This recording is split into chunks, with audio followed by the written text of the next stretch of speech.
नमस्कार. मी डॉक्टर सना अहमद सय्यद. मी orthopaedic specialist आहे. मी खांद्या व गुडघ्याचा स्पेशलिस्ट आहे. So I am a shoulder and नी स्पेशलिस्ट सर्जन.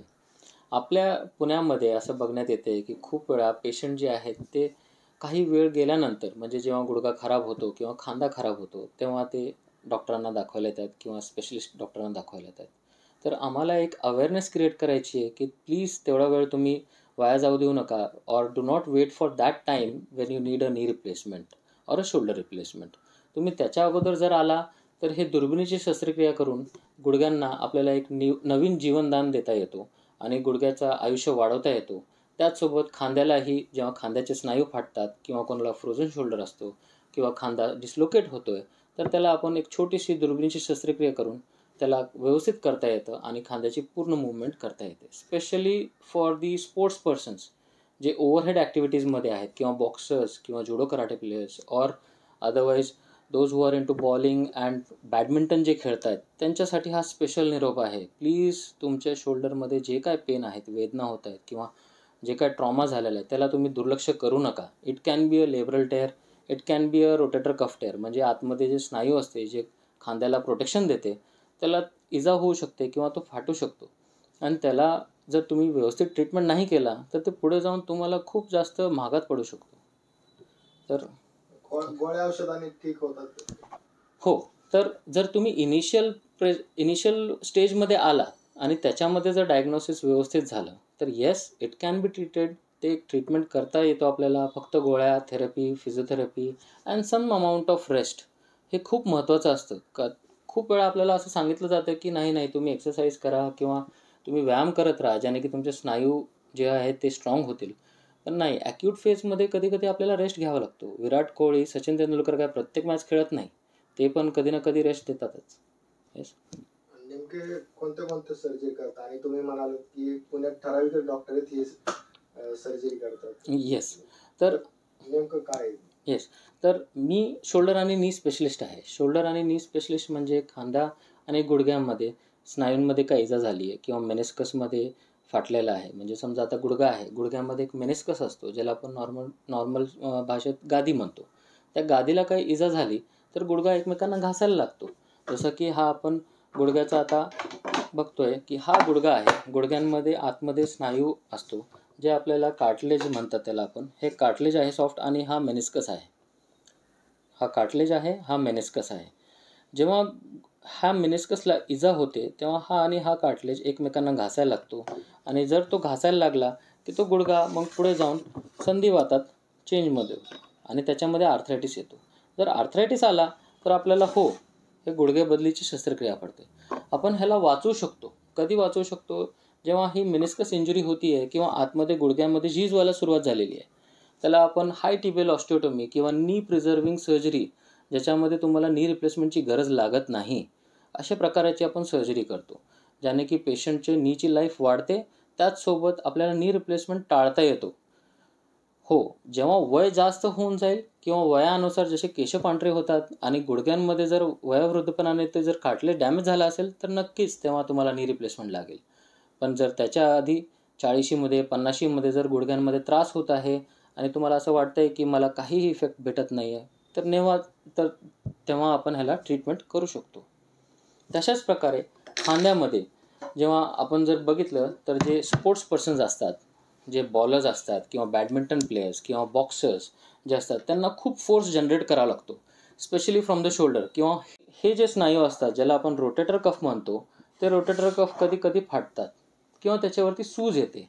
या रोटेटर कफला जर आपण वेळ राहता जर त्याला आपण रिपेअर केला किंवा त्याचा जर ट्रीटमेंट घेतला, एक छोटीशी दुर्बिणीची शस्त्रक्रिया असते ज्याच्यामध्ये तो रिपेअर केला जातो आणि खांदा वाचवण्यात येतो.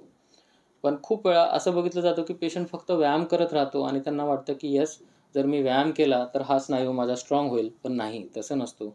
एक फाटलेला मसल फक्त व्यायामाने बरं होऊ शकत नाही. एक इन्फ्लेम्ड मसल ज्याच्यामध्ये सूज आलेली आहे त्याला रेस्ट दिलं आणि त्याच्यानंतर फिजिओथेरपी केली आणि त्याला स्ट्रॉंग बनवलं तर नक्कीच तुम्हाला इफेक्ट येईल. पण जर तो मसल फाटलेला असेल तर त्याला तुम्ही कसं एक्सपेक्ट करू शकता की तो पूर्ण मूव्हमेंट करेल. तर यस. रोबोटिक आणि जी आपली रेग्युलर शस्त्रक्रिया आहे, हो. याच्यात काय फरक आहे? म्हणजे पेशंट किती दिवसात चालू शकतो? येस. सो रोबोटिक शस्त्रक्रिया आणि जे नॉर्मल शस्त्रक्रिया आहे, म्हणजे रोबोटिक सांधारोपण आणि नॉर्मल सांधारोपणमध्ये फरक एवढा आहे की जे आपण कट्स घेतो, जे गुडघ्यामध्ये आपण सांधारोपण करतो तेव्हा जे आपण कट्स घेतले जातात ते रोबोटिक शस्त्रक्रियेमध्ये ते एकदम exact 1 mm to 1 mm cut केला जातो. पण जे आपण हाताने जे नी रिप्लेसमेंट करतो त्याच्यामध्ये सर्जन्स ते स्वतःच्या अंदाजानुसार ते कट करतात आणि त्याला ते आपण बाय मेजरमेंट टेक्निकने ते कट केला जातो, म्हणजे फिजिकली मेजरमेंट टेक्निक. पण जे सांधारोपण असतो, जे रोबोटिक असतो, त्याच्यामध्ये आपण CT स्कॅन अपलोड करतो, ते डाटा एक सर्जन अपलोड करतो आणि त्याच्यानंतर ते कट्स घेतले जातात. तर त्याच्यामध्ये हेच फरक आहे की cuts are taken by the robot but the data is fed by the surgeon. म्हणजे the mind is of surgeon, the brain is of surgeon, but the robot is taking the cuts. That is the only difference. जर तुम्ही मला इफेक्टमध्ये विचारलं तर हो, स्टार्टिंगचे 3 ते 4 महिन्यामध्ये दुखणं थोडा कमी असतो पेशंटच्या पायामध्ये, सूज कमी असते. बट ओव्हरऑल जर तुम्ही मला विचारलं तर both the patients, those who R robotic as well as non robotic, both of them they do good. That depends on your surgeon, how good the surgeon is doing the surgical procedure. आपण गुडघा बघतोय, हा नी रिप्लेसमेंटचा गुडघा आहे आणि त्याचसोबत हा robot आहे. रोबोटमध्ये असे आपण CT स्कॅनमध्ये डाटा अपलोड करतो आणि त्यानुसार आपण रोबोटिक कट्स घेतो. अशा बऱ्याच प्रकाराचे रोबोट्स आपल्या इंडियन मेडिकल फॅटर्निटीमध्ये आहेत. I am not going to concentrate कुठल्या तरी एका रोबोटवरती, but yes, there are multiple robots. There is Meril robot, there is Velys robot, there is Max robot, there is Stryker robot. हे बऱ्याच प्रकाराचे रोबोट आहेत. But yes, it all depends on your surgeon, how good your surgeon is doing the surgery. After all, robot is just a tool. It's like an AI based hammer which the surgeon is using. So is it the robot which is helping you or is it the surgeon who is helping you? So the answer is the surgeon is helping you. The robot is just assisting the surgeon. So this is the difference. हे difference. Question असतो की थंडी वाढली, हो, joint मध्ये दुखणं जास्त असतं, हो, ते काही खरं आहे का? तर येस, काही लोकांमध्ये जॉईंट्समध्ये दुखणं, वेदना खूप वाढतात जेव्हा थंडी किंवा कोल्ड प्रेशरमध्ये जातो, कारण की ॲटमॉस्फिअरिक प्रेशरमध्ये चेंजेस येतात. त्याचसोबत जे जॉईंट्स आहेत ते जॉईंट्स हे खूप सेन्सिटिव्ह असतात with the change in the temperature. टेम्परेचरमध्ये चेंज झाला किंवा प्रेशरमध्ये काय चेंज झाला तर गुडघ्यामध्ये किंवा खांद्यामध्ये किंवा जॉईंट्समध्ये सूज यायला लागते आणि ते दुखायला लागतो. तर yes, it does help, it does effect the joints. पण जर आपण त्याला व्यवस्थित गरम कपडे घातले किंवा गरम पाण्याचा शेक केला किंवा त्याला व्यवस्थित जर आपण आहार घेतला, जसं की आपण व्हायटॅमिन डी, कॅल्शियम हे खूप महत्त्वाचे आहेत. आजच्या काळात आपण थोडंसं फास्ट फूडकडे खूप जास्त म्हणजे डायव्हर्ट झालेलो आहोत. पण I think we need to understand की eating an egg every day and having a cup of milk, these are the 2 important things जे आपल्या प्रत्येक माणसाला हे करायला पाहिजे. कारण की मी एवढे पेशंट्स बघतोय ज्यांना व्हायटॅमिन डी, B12 खूप डेफिशियन्सी आहे आणि त्याच्यामुळे त्यांना सांध्यांमध्ये दुखणं किंवा बॉडीमध्ये पेन किंवा हेअर लॉस ह्या सगळ्या गोष्टी होतात. जर कोणाला संपर्क करायचा असेल तर कसे संपर्क करू? येस, तर मी आता मोठ्या मोठ्या हॉस्पिटल्समध्ये कनेक्टेड आहे. Ruby hall, Jahangir, Inamdar, KM इथे माझी स्वतःची OPD आहे. त्याचसोबत माझी पर्सनल OPD हे जे आहे हे कोंडव्यामध्ये NIBM रोडवर, कौसरबाग ते NIBM रोडवर डॉक्टर सय्यद ऑर्थोपेडिक क्लिनिक म्हणून आहे.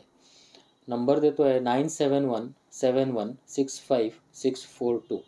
तुम्हाला कसल्याही प्रकारचा त्रास असेल, खांद्याचा, गुडघ्याचा किंवा तुमची सर्जरी झाली आहे किंवा तुम्हाला सर्जरी करायची आहे किंवा तुम्हाला वेदना होत आहेत किंवा तुम्हाला असं वाटतंय की बाबा मला काहीतरी त्रास आहे, तर तुम्ही नक्कीच तुम्ही आम्हाला कॉल करू शकता किंवा WhatsApp करू शकता किंवा तुम्ही आम्हाला येऊन दाखवू शकता. तर तुम्हाला ह्याचा नक्कीच तुम्हाला फायदा होईल. आपल्याकडे इन्शुरन्स सुविधा वगैरे सगळं काय अवेलेबल आहे. त्याच्यामध्ये इन्शुरन्समध्ये तुम्हाला क्लेम पण करता येतो आणि आपल्याकडे जे पेशंट आहेत त्यांना आपण काही गोरगरीब पेशंटांना आपण काही सवलतीमध्ये पण ऑपरेट करतो. तर पेशंटला ट्रीटमेंट हाच आमचा सर्वात मोठा भाग, म्हणजे patient should get the treatment. आणि आमची जी लाईन आहे, तर जर तुम्ही बघितलं तर आमची आमचा एक प्रोमो लाईन आहे, where every joint has a second chance. म्हणजे every joint will get a second chance. ते बॅड झालं असावं किंवा त्याला काय मेनिस्कस इंजुरी असावी किंवा शोल्डरमध्ये इंजुरी असावी. But yes, if will come to us, you will definitely get a second chance. Your joint will definitely get a second chance.